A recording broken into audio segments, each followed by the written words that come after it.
Selamat bertemu kembali dengan saya pada video tutorial ini, dimana di video tutorial ini kita akan membahas dan menjelaskan mengenai metode tabulasi dalam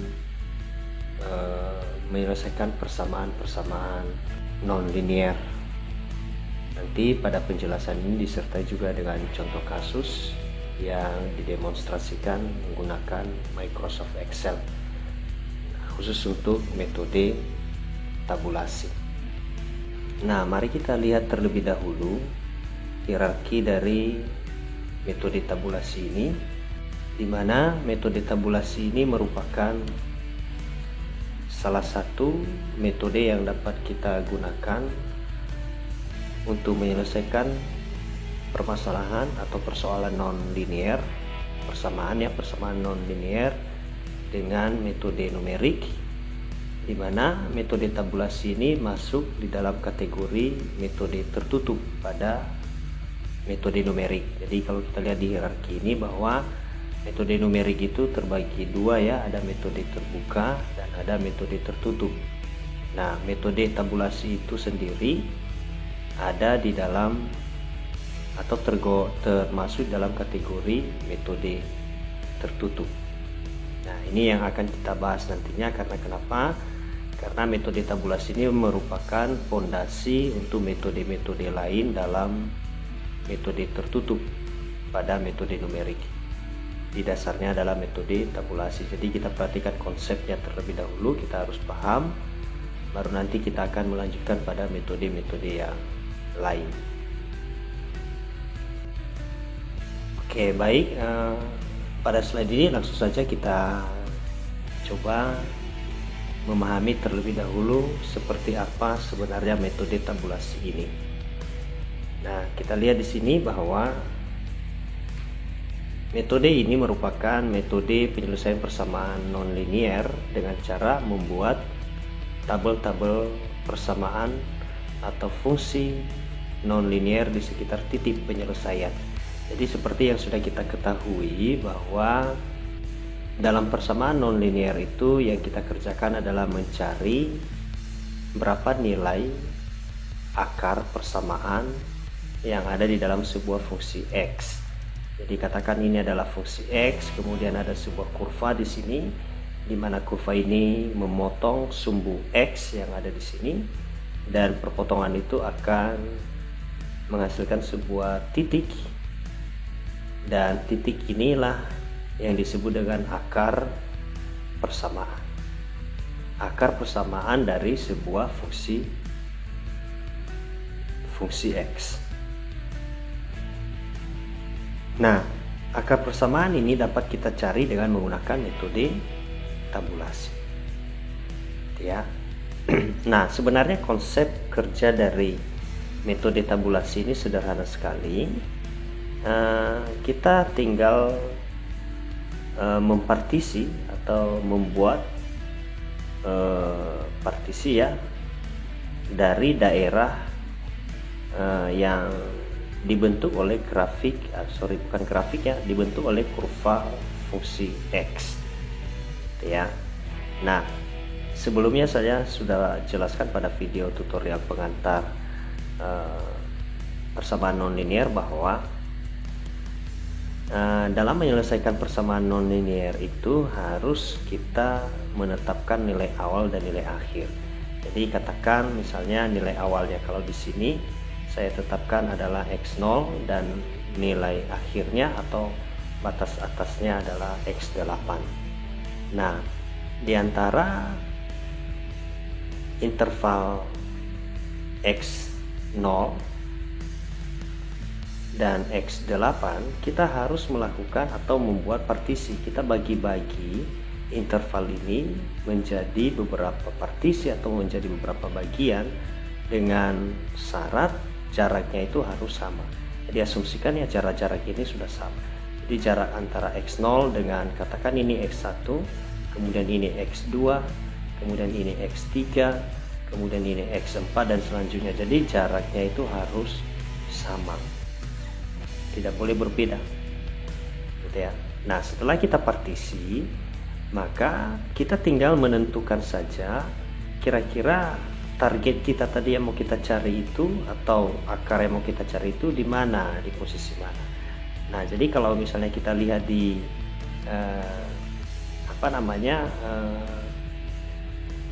kurva ini ya. Oke, saya perbesar dulu. Oke, di kurva ini maka kita setelah kita partisi, maka kita sudah bisa mengetahui bahwa posisi dari akar yang mau kita cari itu nilainya berada di antara X4 dan X5. Ini X4 dan X5. Ya, jadi kalau kita sudah mengetahui itu, maka tinggal kita bandingkan saja. Ini nilai X4 itu berapa, nilai X5 itu berapa, apakah mendekati 0, di bawah 0, atau bagaimana gitu ya. Kalau dia misalnya di bawah 0 atau sama dengan 0, berarti itulah nilai akar persamaan dari sebuah fungsi X ini gitu ya. Jadi sekali lagi konsepnya tinggal di partisi seperti ini, sehingga terbentuk nanti beberapa partisi. Atau kalau di dalam demonstrasi tabel, maka di dalam tabel itu nanti akan terbentuk beberapa iterasi yang kita muat di dalam baris. Oke, seperti ini misalnya tabelnya. Di sini ada iterasi 1, iterasi 2, iterasi 3 dan selanjutnya. Maka di sini nanti akan kita temukan nilai fx -nya. Ya, jadi setiap iterasi itu nilai fx-nya berapa. Ya. Nah, nanti akan kita bandingkan. Kira-kira yang di bawah 0 atau kecil dari 0 atau sama dengan 0 itu yang mana? Yang mendekati 0. Nah, kita lihat di sini. Yang kita lakukan adalah melakukan partisi pada bagian kurva dengan jarak yang sama. Jadi, tadi sudah saya jelaskan ya. Jadi jaraknya itu interval antara setiap nilai atau selang yang kita bentuk itu harus sama. Kemudian ambil dua nilai terakhir. Nah, tadi ya yang paling dekat dengan posisi akar. Nah, kemudian kalau nilai tersebut mendekati 0 atau sama dengan 0, maka itulah akar dari fungsi yang ingin kita selesaikan atau kita cari. Nah, ini tadi ilustrasi kalau gambarnya diperbesar yang ini tadi. Ya. Nah, kita lihat ya berikutnya. Nah, ini adalah algoritma metode tabulasi. Jadi dalam pengerjaannya nanti baik kalau kita mengerjakan secara manual ya, secara metode analitik ya, atau kita kerjakan juga dengan bantuan nanti tools yang sudah ada, maka kita harus mengikuti algoritma ini. Nah, oke, algoritma ini. Jadi kita lihat yang pertama ini definisikan fungsinya terlebih dahulu. Nah, fungsinya harus kita tahu terlebih dahulu. Misalnya fungsinya itu adalah ini, X pangkat 2 ditambah 3X dikurangi dengan 4 sama dengan 0. Nah, kita harus mengetahui ini dulu. Oh, ini fungsinya. Nah, fungsi ini katakanlah ini fungsi X atau fx. Nah, ini yang kita cari itu adalah berapa akar dari persamaan ini gitu ya. Nah, kalau sudah kita ketahui ini, maka kita lanjutkan tentukan nilai range untuk batas atas sebagai batas atasnya dan batas bawah. Nah, untuk range itu bisa disebut dibuat penyebutnya atau variabelnya x0 dan xn atau a ya, a dan b boleh. Ini hanya masalah variabel, boleh nanti yang lain. Nah, kita harus menentukan, karena kenapa? Metode tabulasi ini termasuk dalam metode tertutup, dan metode tertutup itu membutuhkan dua selang, interval A dan B, atau interval nilai awal dan nilai akhir. Dia butuh ini karena metode tabulasi ini sekali lagi tadi tergolong dalam metode tertutup ya. Jadi kita butuhkan ini, makanya langkah kedua ini adalah tentukan range untuk batas atas dan batas bawah. Jadi kita harus menentukan berapa nilainya. Nah, ini tadi, ini nanti kan ada syaratnya ini. Syaratnya ini adalah penentuan nilai awal dan nilai akhir ini saya sudah jelaskan di pengantar persamaan nonlinier bahwa fungsi dari A kalau dikalikan dengan fungsi dari nilai B, ini harus lebih kecil dari 0. Itu ya, baru bisa kita gunakan sebagai nilai awal dan nilai akhir. Ya, kalau tidak maka tidak bisa kita gunakan. Atau nilai A dan nilai B ini nanti harus berbeda tanda supaya dia bisa menghasilkan nilai perkalian fungsi yang lebih kecil dari 0 atau bernilai di bawah 0 ya, biasanya nilai negatif ya. Nah, kemudian kita butuhkan jumlah partisi. Jadi kita tentukan berapa dari selang yang kita tentukan itu, misalnya dari nilai awal sampai nilai B ini. Nah, ini kita partisi berapa banyak ya. Nah, sama seperti grafiknya tadi, ada berapa banyak kita partisi ini ya. Nah, ini nanti kita sebut dengan variabel n. Kemudian berapa jaraknya dari x0 ke x1, kemudian berikutnya berapa jaraknya. Nah, itu disebut dengan h, dimana h ini bisa kita hitung dengan formulasi nilai atas dikurangi dengan nilai bawah dibagikan dengan n. Selisih nilai atas dan bawah ini kita bagikan dengan n ya. Jadi tadi sudah kita tentukan nilai awal dan nilai nilai batas bawah dan batas atasnya ya, baru kita bagi dengan n. Nah, kemudian untuk setiap nilai i akan kita hitung berapa nilai x-nya dan berapa nilai yi. Nah, dimana nilai yi-nya ini nanti adalah fungsinya ya. Jadi nilai i itu kita masukkan di dalam fungsi sehingga kita dapatkan nilai yi. Sedangkan xi akan kita hitung dengan formulasi nilai bawah ditambahkan dengan hasil perkalian antara nilai i, dimana i ini adalah iterasi ya. I dikalikan dengan h. H ini tadi adalah jarak atau lompatan. Nah, kalau sudah kita dapatkan itu, nanti hasil itu baru kita evaluasi setiap nilai dari i tadi ya, setiap nilai yang kita dapatkan dari setiap iterasi ya. Maka kita nanti cari nilai k dengan syarat jika nilai dari fungsi x itu nanti adalah 0, maka nilai k-nya adalah penyelesaian, hasil perkaliannya itu adalah penyelesaian atau nilai akarnya ya. Kalau sama dengan 0, jadi kita evaluasi dulu, dapat nggak, ada 0 nggak di hasil yang kita dapatkan itu atau tidak. Nah, kemudian syarat keduanya, bila nilai fungsi dari xk dikalikan, nah, hasil perkalian antara xk dengan f xk tambah 1 atau nilai berikutnya lebih kecil dari 0, maka apa yang kita lakukan? Nah, yang kita lakukan, kita lihat lagi, apabila nanti dikalikan nilai fungsi dari xk dengan xk tambah 1 lebih kecil dari 0, maka solusinya adalah xk atau nilai akarnya adalah xk ya. Tetapi kalau tidak, maka nilai xk tambah 1 adalah penyelesaian atau penyelesaiannya ada di antara xk dan xk tambah 1 ya, nilai selanjutnya ya. Nanti akan kita pahami lebih jelas ketika kita kerjakan dalam bentuk contoh ya. Jadi ini algoritma yang harus kita ikuti nanti ketika kita kerjakan, sekali lagi baik secara manual maupun dengan menggunakan tools yang ada.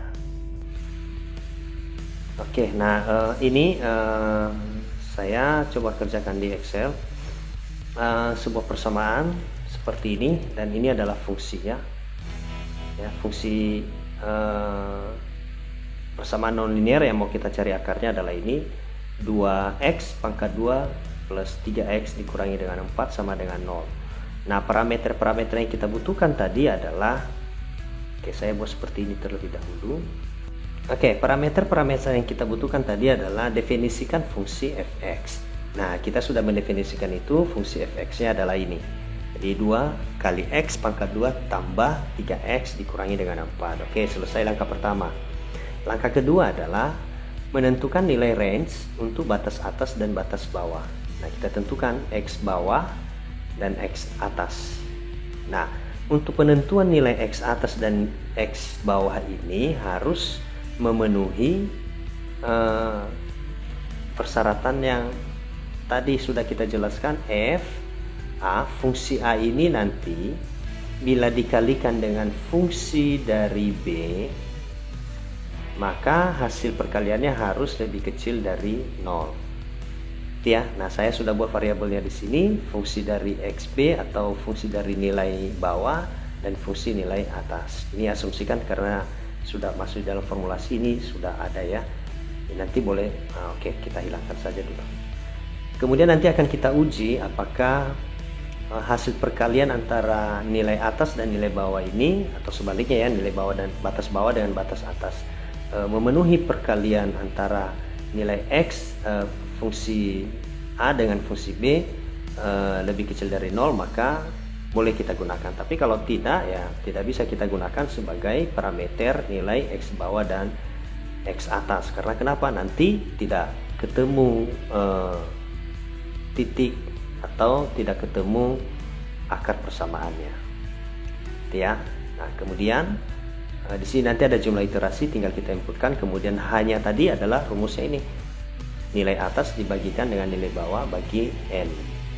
Ya, N tadi adalah jumlah iterasi. Kemudian kita buat partisinya. Jadi partisinya dalam bentuk tabel. Karena ini adalah metode tabulasi, maka pengerjaannya dalam bentuk tabel. Jadi kita buat tabel seperti ini, ya, dimana elemennya itu adalah atributnya ya. Ini ada iterasi, kemudian ada X. Tadi yang kita carikan nilai X. Kemudian satu lagi adalah nilai YI. Nah, ini kita masukkan. Nah, nanti tinggal kita hitung berapa nilai X-nya, berapa nilai Y-nya. Nah, iterasi itu tergantung dari jumlah ini N-nya. Berapa banyak kita buat percobaan atau iterasi. Gitu ya. Nah, suka hati sih sebenarnya, yang penting kita bisa dapat nilainya berapa. Nah, berikutnya yang kita lakukan adalah kita coba masukkan nilai bawah dan nilai atas. Nah, katakan nilai bawahnya sekali lagi ya, nilai bawah dan atas itu harus kita uji terlebih dahulu apakah memenuhi persyaratan yang tadi. Persyaratannya itu tadi adalah nilai FA kalau dikalikan dengan nilai FB harus lebih kecil dari 0. Karena ini persyaratan untuk mengerjakan persamaan nonlinear yang termasuk di dalam kategori metode tertutup. Jadi harus memenuhi syarat ini. Jadi nilai FA ini ya, saya perbesar dulu. Nilai FA kalau dikalikan dengan FB fungsi B maka harus lebih kecil dari 0. Kalau tidak memenuhi syarat ini, maka nilai X bawah dan X atas itu tidak bisa digunakan untuk mencari akar persamaan. Nah, coba kita masukkan misalnya nilainya 2, kemudian X atasnya adalah 0. Lalu saya enter seperti ini, itu nilai atas dan nilai bawah. Kemudian kita uji ya, nilai FXB nya fungsi B nya fungsi batas bawah. Kita uji nilai ini, kita masukkan dalam persamaan atau fungsi di atas. Jadi tinggal kita masukkan ya, sama dengan 2 kali nilai X bawah dulu kita uji. Ya, pangkat 2 ditambahkan dengan 3 kali X bawah lagi dikurangi dengan 4. Oke, kita dapat di sini 10. Ya, 10. Kemudian kita coba juga untuk nilai batas atas ya, sama rumusnya tadi. Jadi sama dengan 2 kali X pangkat 2, berarti ini X atas sekarang ya, pangkat 2 ditambahkan dengan 3 kali X. Ini juga kita klik, ditambah 3 kali nilai X yang ini baru dikurangi dengan 4. Oke, kita sudah dapat ini sebenarnya. Nilai batas atasnya adalah 10, kemudian nilai batas atas ya, batas bawah 10 dan batas atas minus 4. Nah, persyaratannya adalah salah satu dari nilai fungsi ini harus berbeda tanda, gitu ya, jangan sama. Karena kenapa? Kalau nanti positif dikalikan dengan positif, ya hasilnya positif, nanti nggak memenuhi syarat, pasti nilainya lebih besar dari 0. Ya. Tapi karena ini sudah memenuhi syarat dan lihat syaratnya di sini true dibuat, artinya apakah hasil perkalian dari FA dengan FXB ini lebih besar dari 0, lebih kecil dari 0. Nah, kalau memang terpenuhi maka di sini nanti true. Dan ternyata setelah kita uji nilai X bawah dan nilai X atas ini ke dalam persamaan ini dan hasil fungsinya adalah ini, maka kita hasilkan perkaliannya minus 40 dan itu memenuhi syarat bahwa minus 40 itu lebih kecil dari 0, sehingga nilai di atas ini X bawah dan X atas yang boleh kita gunakan, gitu ya. Nah, boleh kita gunakan untuk mencari akar persamaan fungsi ini, gitu ya. Atau misalnya yang lain boleh kita gunakan ya, yang lain juga boleh kita gunakan. Misalnya ini 3, nah itu masih bisa. Atau kita gunakan misalnya minus 3, nah masih boleh. Coba kita masukkan minus 2. Nah minus 2 tidak bisa, karena kenapa?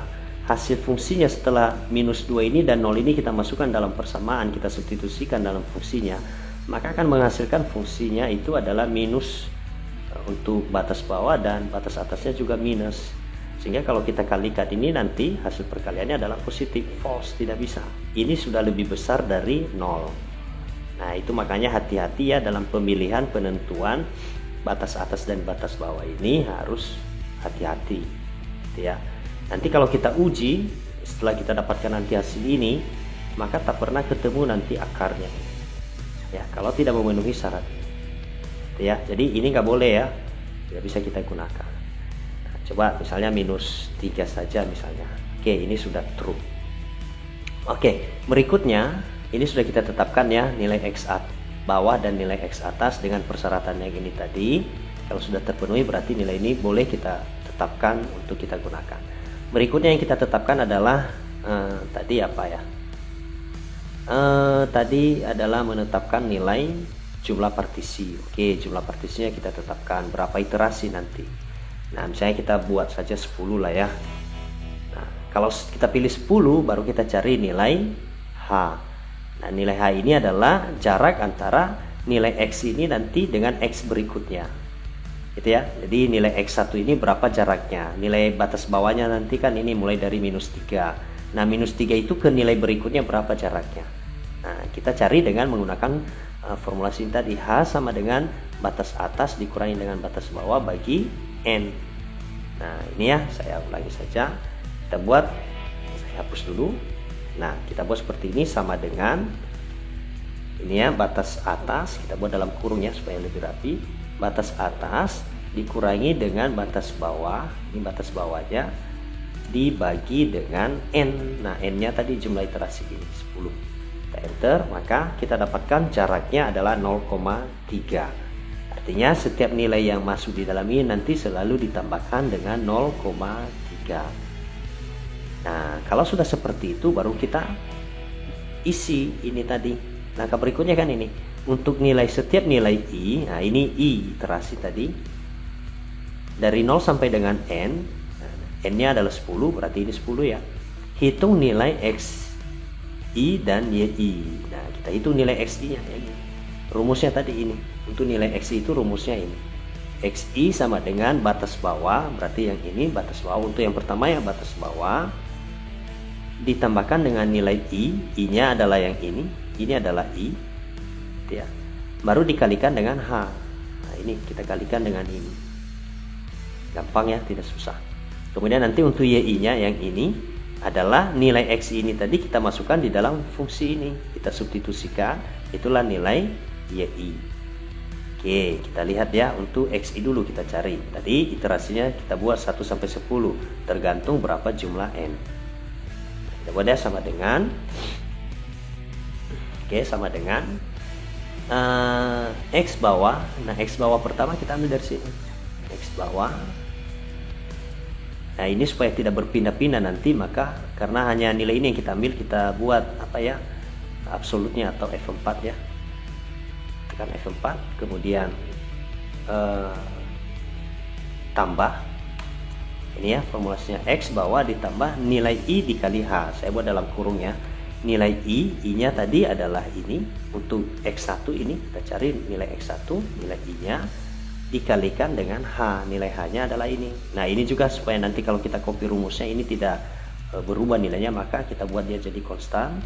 Kita tekan F4, tombol F4. Oke, jadi C3 tadi adalah nilai X bawah. Ini ya, X bawah ditambah I dikali H. F8 ini adalah nilai I, kolom ini. Kemudian untuk I1 ya, kemudian kali H ini. Oke, kita enter. Maka di sini dapat kita untuk nilai X1-nya nanti ya, untuk partisi X1-nya, maka kita dapatkan nilai X-nya berdasarkan formulasi ini. Formulasi ini adalah nilainya minus 2,70. Lalu kita hitung YI-nya. Rumus YI-nya tadi adalah fungsi dari X itu sendiri. Berarti nilai ini kita substitusikan pada fungsi ini. Ya, jadi gampang ya, sama dengan tinggal kita ikuti ini 2 kali X 2 kali X pangkat 2. Nah X nya ini X pangkat, ini simbol pangkat 2 ditambahkan dengan 3 kali X, berarti 3 dikalikan dengan nilai X nya tadi yang ada di sini. Oke, saya buat seperti ini, jangan rata tengah dulu karena nanti tersembunyi. Oke, saya buat seperti ini, saya ulangi ya, sama dengan X bawah,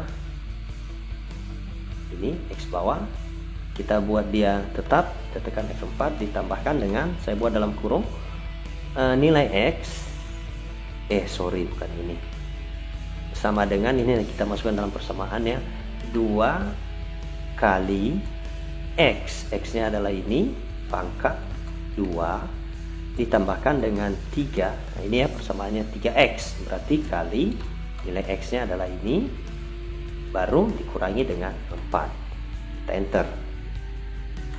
Oke, berarti kita dapatkan nilai YI nya adalah 2,48. Nah ini karena rumusnya sama untuk setiap iterasi, ini tinggal kita tarik kalau menggunakan Excel ya, kita drag saja ke bawah.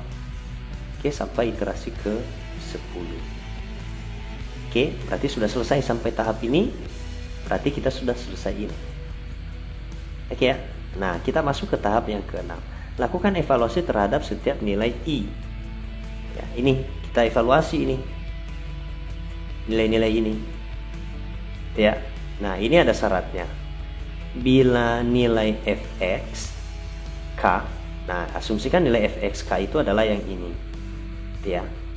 Jika nilai fx k sama dengan 0, maka nilai k adalah penyelesaiannya. Nah ini fx k, nilai-nilainya adalah ini. Jadi kita cari di sini, ada nggak nilai yang sama dengan 0 di sini? Kita seleksi, kita lihat dari atas, ada nggak? Tidak ada ya. Kalau tidak ada berarti ini terabaikan, gitu ya. Jika nilai fx sama dengan 0, maka nilai k adalah penyelesaiannya. Berarti tidak ada. Karena tidak ada, maka apa yang kita lakukan? Nah, masuk kita ke syarat B. Jika fx k dikalikan dengan fx k ditambah 1 lebih kecil dari 0, maka nah ini kita lihat di sini untuk mencari ini yang mana nilai fx k kali fx k tambah 1 lebih kecil dari 0 itu. Nah kita cari di sini di mana nilai yi ini yang berubah tanda. Nah kita lihat di sini dari iterasi 1 bernilai positif, iterasi 2 juga positif, iterasi ketiga nah berubah menjadi negatif, dan berikutnya dari 4 sampai 10 ini secara konsisten nilainya negatif. Nah berarti pada iterasi kedua dengan ketiga ada perubahan tanda ini, gitu ya, ada perubahan tanda. Karena kenapa yang kita ambil itu adalah, kenapa kita ambil ini nanti sebagai parameter, karena kenapa, ketika nanti kita kalikan ini positif 0,32 dikalikan dengan minus 1,48, maka hasilnya pasti minus, kan di bawah 0. Jadi nilai fxk dikalikan dengan fx k ditambah 1 lebih kecil dari 0, maka apa yang dilakukan? Coba kita kalikan ini 2,48 kali 0,32, hasilnya kan pasti positif. Karena kenapa? Ini positif, ini positif. Begitu juga ini nanti misalnya minus 1,4800 dikalikan dengan minus 2,9200, maka hasilnya pasti positif. Nah, berarti yang di bawah 0 itu, adalah yang ini, yang berbeda tanda. Nah, jadi ini kita asumsikan dulu bahwa ini hasil sementara, nanti akan kita uji lagi. Saya tandai dulu ini. Oke, menjadi seperti ini ya. Oke, kita sudah dapatkan pendekatan sementaranya adalah di hasil iterasi 2 dan 3. Nah, di hasil iterasi 2 dan 3 ini ada berikutnya. Gitu ya. Jika hasil perkalian antara ini adalah 0, coba kita uji ya hasil perkaliannya. Coba saya letakkan di bawah ini. Saya uji ini kita kalikan dengan nilai ini. Nah, hasilnya negatif atau positif? Nah, hasilnya kan negatif. Negatif 0,4736. Berarti kan lebih kecil dari 0. Gitu ya. Karena hasil keduanya ini lebih kecil dari 0, maka yang kita lakukan apa? Nah, ini. Bila hasil perkalian fx dan k itu lebih kecil dari 0, maka x adalah penyelesaiannya. Nah, x-nya ini adalah x sebelumnya. Kalau ini x yang terbaru. Nah, kalau dilihat dari ukuran ini kan nilai fx sebelumnya itu adalah 2 di iterasi 2, dan nilai fx k ditambah 1 itu adalah yang berada di iterasi ketiga. Jadi ini adalah fx k1, sedangkan ini adalah fx k. Nah, karena hasil perkaliannya ini tadi lebih kecil dari 0, ini ya, lebih kecil dari 0 hasil perkaliannya, maka K adalah penyelesaian. Berarti berdasarkan algoritma ini, maka penyelesaiannya adalah ini. Saya rubah lagi tandanya menjadi warna apa ya? Warna ini. Saya buat seperti ini. Berarti penyelesaiannya adalah ini. Yang ini. Karena kenapa? Karena ini memenuhi syarat yang ini tadi. Tapi kalau tidak nanti, misalnya hasil perkalian antara ini tidak sama dengan 0, ya, atau tidak lebih kecil dari 0, maka solusinya itu adalah berada di antara xk dan xk tambah 1. Artinya solusinya itu tidak bisa ditentukan, dia berada di antara ini. Gitu ya. Nah, ini tadi kan sudah bisa kita tentukan berdasarkan syarat ini. Hasil perkalian ini lebih kecil dari 0. Berarti solusinya adalah xk. Xk itu adalah x sebelumnya. Nah, ini tadi kan sudah kita partisi ini. Nilainya ada di antara ini. Baru kita tentukan saja yang mana yang pasti nilainya. Nah, rupanya yang pasti itu adalah minus 240. Gitu ya. Nah, sehingga bisa kita tetapkan bahwa akar persamaan dari 2x pangkat 2 ditambah 3x kurang 4 sama dengan 0 itu adalah ini, minus 2,40. Nah, itu ya. Nah, coba kita lihat sudah nampak nggak grafiknya. Nah, ini di grafiknya kan ketahuan ini.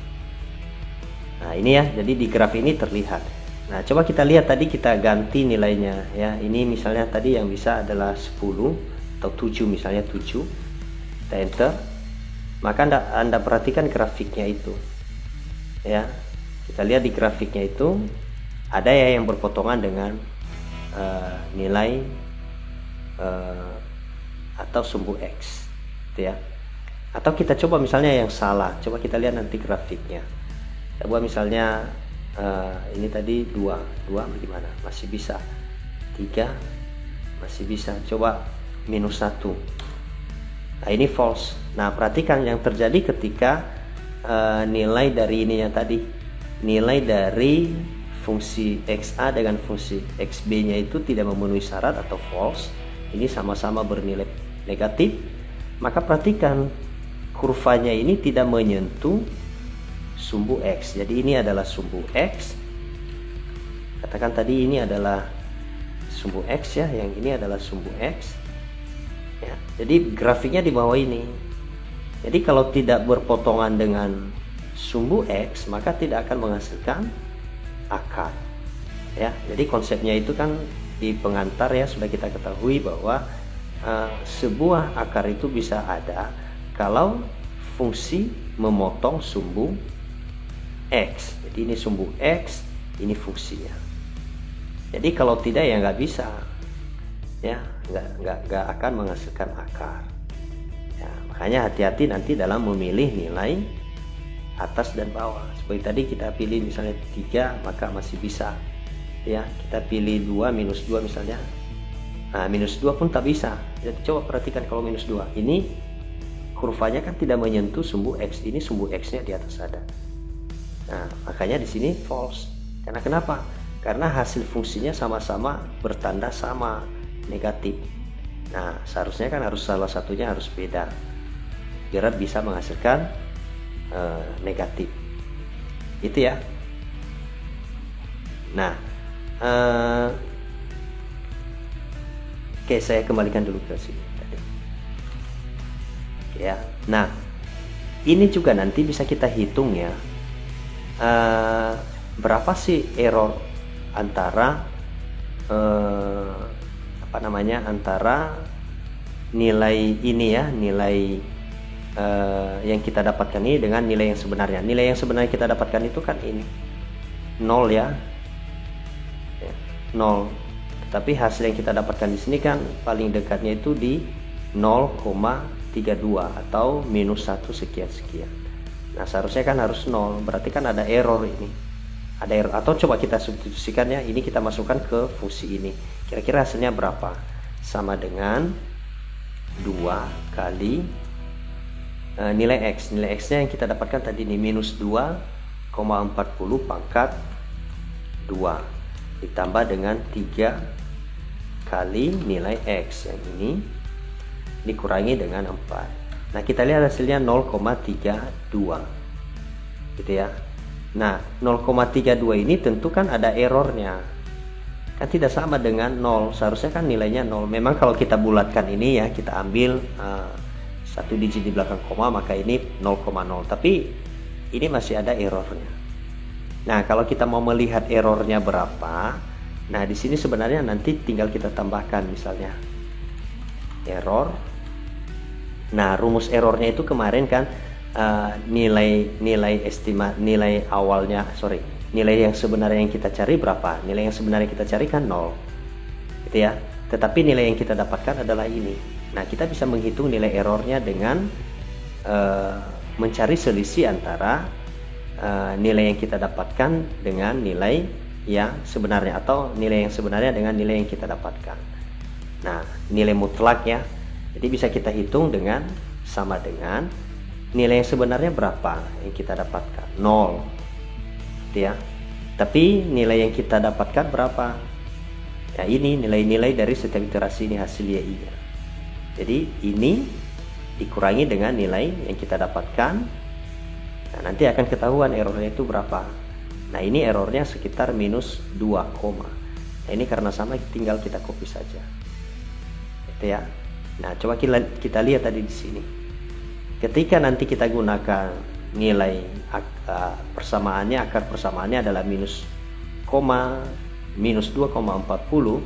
maka errornya itu sekitar 0,32. Ini harga mutlak ya, ini nilai mutlak ya. Saya buat mutlak. Ya, tinggal kita buat perintah fungsi absolut sehingga ini dirubah menjadi nilai mutlak. Nah, sehingga errornya itu sekitar terjadi error atau kesalahan sekitar 0,32. Nah, ini nilai errornya. Nilai error dari hasil yang kita dapatkan. Tadi hasilnya adalah minus 2,40. Jadi kalau kita gunakan minus 2,40 itu sebagai akar persamaan dari fungsi ini, maka terjadi error sekitar 0,32. Jadi kita bisa hitung errornya. Di video tutorial sebelumnya saya sudah jelaskan itu di bagian pengantar sistem bilangan juga ada untuk menghitung nilai error ini. Jadi nilai error ini kan kita hitung berdasarkan selisih antara nilai yang sebenarnya itu tadi nilainya harus 0. Jadi selisih antara nilai yang sebenarnya dengan nilai yang kita dapatkan. Jadi nilai yang kita dapatkan per masing-masing iterasi ini kita cari selisihnya dengan nilai yang sebenarnya. Nah, ini tadi. Jadi rumusnya tadi kan tinggal kita ulangi, jadi kita rumusnya tinggal kita terapkan saja di sini. Absolut dari nilai asli atau nilai realnya dengan nilai hampiran, atau katakanlah ini hasil dari nilai pendekatannya ya di setiap iterasi. Tinggal kita, ini tadi hasil pendekatannya ya untuk setiap iterasi, kita cari saja.